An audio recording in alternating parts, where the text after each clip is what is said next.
Hello, fellow Toastmasters, dynamic leadership and changing trends. Under this podcast series, this is next episode. In this episode, I am going to tell a story as part of professional speaking.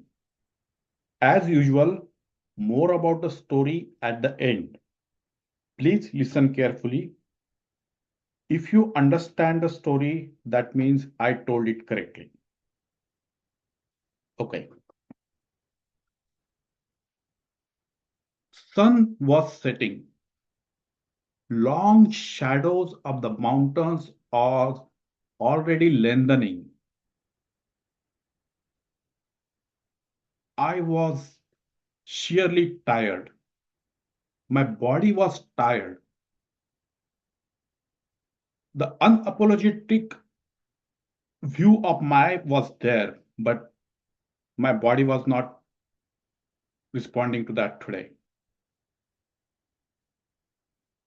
Suddenly, I thought about, oh, Diego.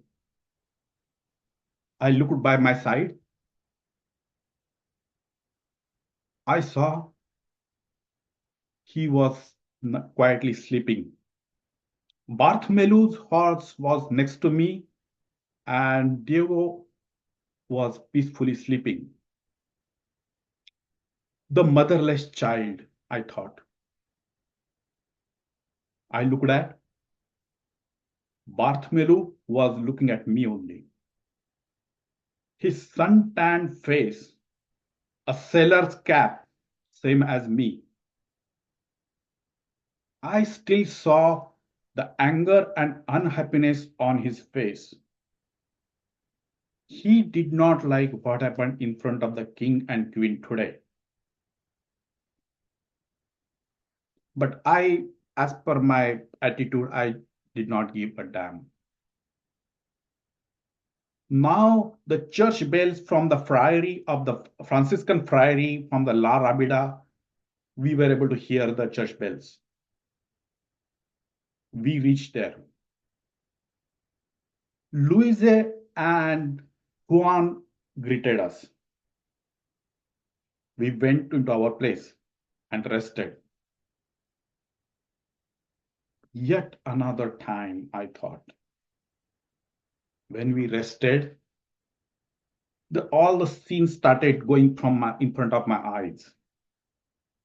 A boy born in Genoa, worked in father's selling business in the Mediterranean, got an almost life-threatening accident, and by an accident settled in Lisbon. The Lisbon harbor literally shaped my career. I was able to do several voyages. I understood Mediterranean was just a pond when I looked at the deep Atlantic. Those big waves, they were always mysterious. I knew there is a lost city of Atlantis from which the sea is named. It should be somewhere. When I'm working for in the Lisbon, I got chance to go to north in Inglaterra, Ira, up to the north, up to the south. I went up to the Ivory Coast, Golden Coast. I was able to chart whatever I saw. When I was in the Ivory Coast, I heard all those stories. One chieftain from the Ivory Coast, when I was buying the ivory from there, he told when there is a north facing hurricane comes in the ocean and when it goes to the east, a lots of debris comes and they are very interesting. I believe that story. He told, another guy told that his ancestors, somebody has went into the voyage in the deep Atlantic and they saw a silvery coast. He put his hands on his chest and he said, yes, those were my ancestors and they were seeing the silvery coast there. I totally believed that. I knew Earth is not flat. Look at that. When I see the deep ocean, I always see the ship comes with his mast up first, and then I see the ship. That shows the curvature of the earth. University scholars has already told us that there is a earth is not flat. But all our sailor community thinks that they thought there are big sea monsters are there. We will fall down if you go to the search of Atlantis, we will fall down. But I knew, I knew my heart that that's not correct. Being ambitious and smart, I got a lot. I created my place in Lisbon, and even King's Court. They were admiring me. I knew everybody was looking for the spice trade. I knew there is a Chimpango, there is a Cathay, there are Indies. Those lands have spices, but we don't know the bounds of Atlantic. We need to go there. I was charting the ocean, and I knew, per my calculation, the Chimpangu, the land of Cathay and the Indies, we should be able to see across the Atlantic. I tried to sell my ideas to the king, and king's circle around them, they did not like it. Result, myself and my brother Bartholomew, we both were put into the Spanish king. We were put near La Rabida. The story was different there. There was a war was ravaging in the Andalusia, and the kings and queen were totally busy. The Granada was under siege, and nobody was even looking at us or what we are talking about. But only Luis and Juan gave us the courage in that friary. I got two times chance to go to see the King Ferdinand and Queen Isabella. Both times I couldn't see them. But today we got chance. The war was finally over.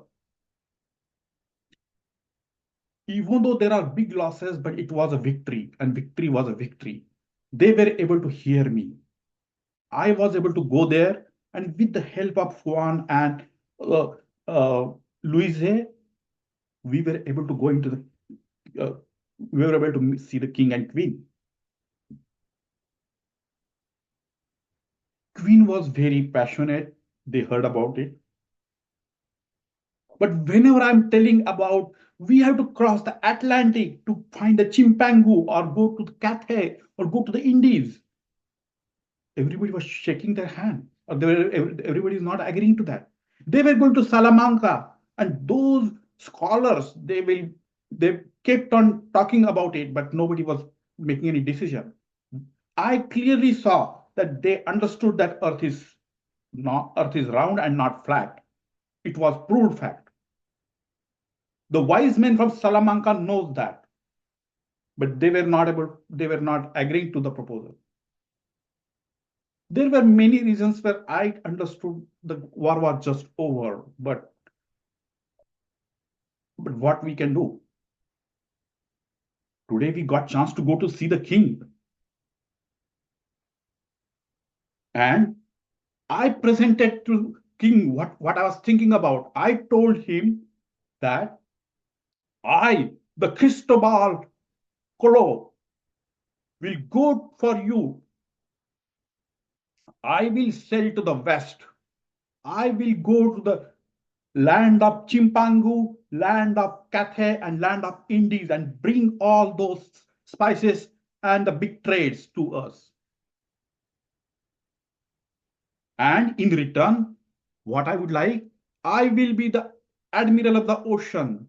I will be governing that 25% of the land which I earn. I will be the reporting to the crown. I will be the governor of the I will be the viceroy of the crown in that new land.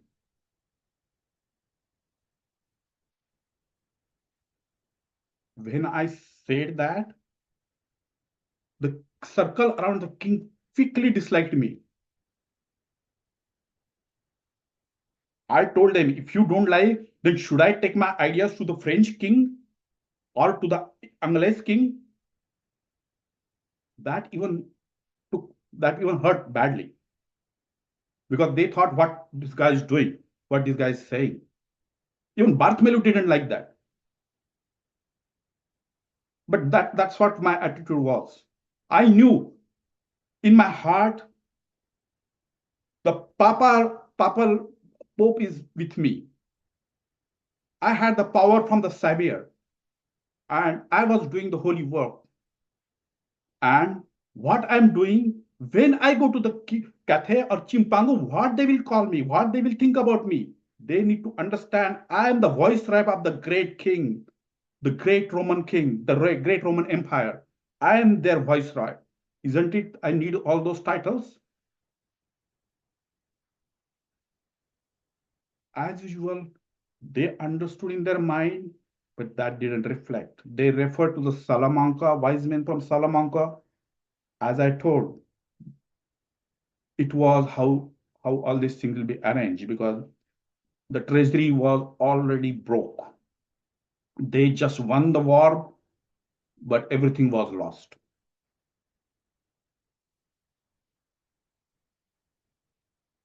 So after the meeting with the king and queen over, I mean, queen just, I saw the sympathy in her eye. Everybody else was nothing.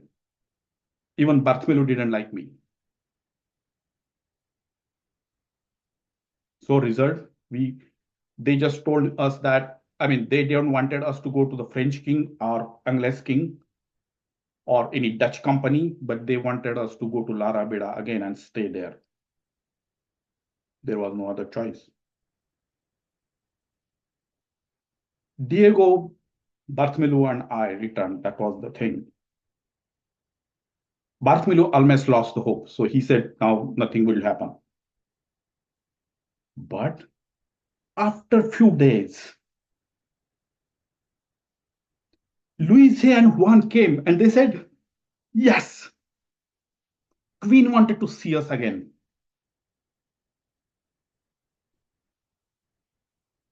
I was not positive. I mean, Bartholomew was absolutely not. And based upon, I thought, okay, I mean, they will just come and talk to me again and they will hear that and they will say Earth is not round. So that's what I thought. We went there, but one more call was also a great thing. And I got the news that, okay, they are okay. They will be giving me those titles. I will be the viceroy. I will be the admiral of the ocean. After I found the route and after I reached Cathay, Chimpangu, and the Indies, I agreed. I knew I have my vision and it has to, according to my calculation, I had charted it. And I believe the guy told me from the Ivory Coast the story that there are silvery coasts. Those must be Chimpangu or Cathay. I knew that. And according to my calculation, if Earth is round, we should be able to reach there by crossing the Atlantic. Now we understood what is the deal. What was the deal? They had given us the three ships. They asked us to go to Seville. When we go there, what we saw, there were three ships and Pinzons. Pinzon brothers. Why? They were from that. Uh, they were from the King's Circle, which they didn't like me. I don't wanted. I wanted my people, my. But there was nothing else I could do. The Pinzons will be with me. And the ships, they were these are three broken ships. How they were going to cross the Atlantic? They may not go up to the Canary Island. I understood. Queen has sold her jewelry to purchase this, and that's what we have. There was no choice. When I went there, the crew was there. Extremely disbelief in their eyes, what this guy is telling us. I understood they are because the king has told. So I have to put a motivation in them. I have to make them ready for the voyage. I told them, I am the Cristobal Colon. In the name of Dios and the Savior, please help me. We are carrying the holy flag. We are carrying the flag of Aragon and Leon. And we are reaching to the land of Cathay, Chimpangu, and Indies. We are going to send the message of Savior to them. We are reaching them. Are you ready? First time I saw, there was lively thing in the crew. They understood. In the name of holy flag, under the holy flag, we are selling. And yes, everybody got united. I was able to unite them. Nina, Pinta, and Santa Maria. Santa Maria was our flagship. We started selling, even though they were not ready for the voyage. They were not ready to cross the Mediterranean, and we were trying to cross the Atlantic with that. I took them up to Canary Island and we stopped. And I told them I need the ships to be repaired and ready for the voyage.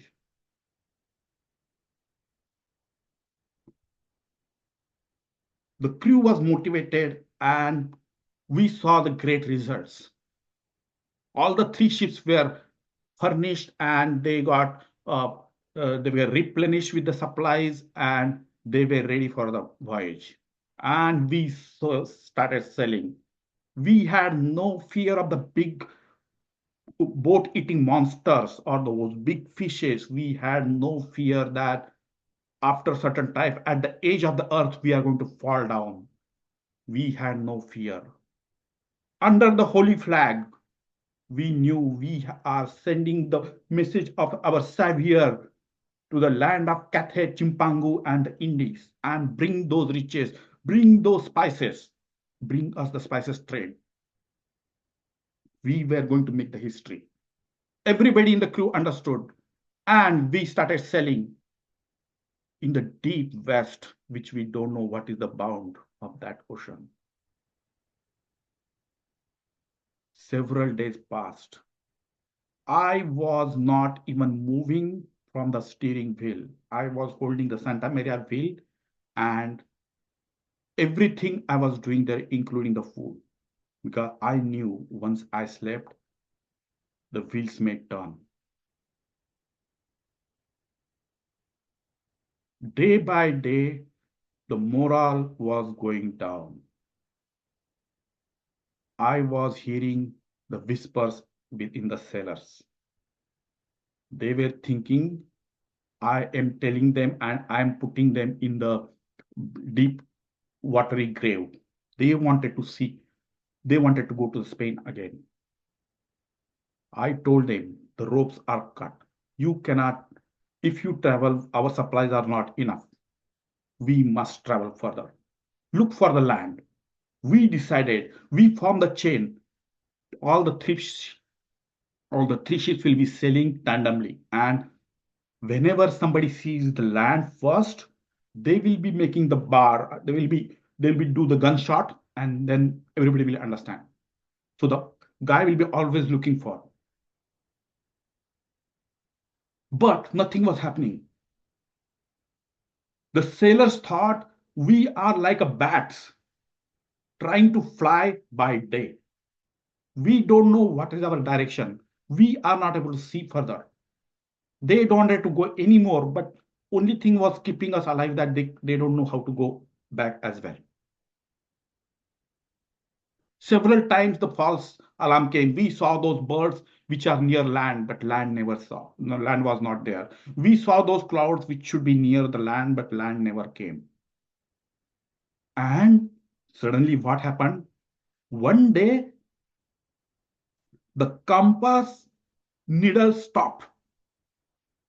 There was a big chaos. Everybody, all the sailors thought what? They thought it's a demonic event. I logged in my diary that looks like we are in the middle of the meridian on the earth, and here the compass needle is showing differently. I assured them. I was trying to sprinkle the water in them in name of the Savior, in the name of the flag, in the name of the Queen, in the name of the Aragon, in the name of the Leon. We are trying, we are doing the holy work. We are doing the work of the Savior. That was the only thing was keeping them alive. But Pinzons were never, Pinzons was, Pinzons were always try to do the mutiny, and I knew if I leave from the wheel, there will be mutiny. But I was able to keep it. And finally, when we almost lost all the hope, suddenly there was a gunshot. And everybody went, Terra, Terra, Terra. That was not a mirage. That was real. And the Cristobal Colon, felt the fulfillment that I drove the team and I found the land, I found the promised land, the silvery land, the land of Chimpango, the Cathay, the Indies, and I found the new route. I understood it. Thank you. I'm talking Christopher Colombo.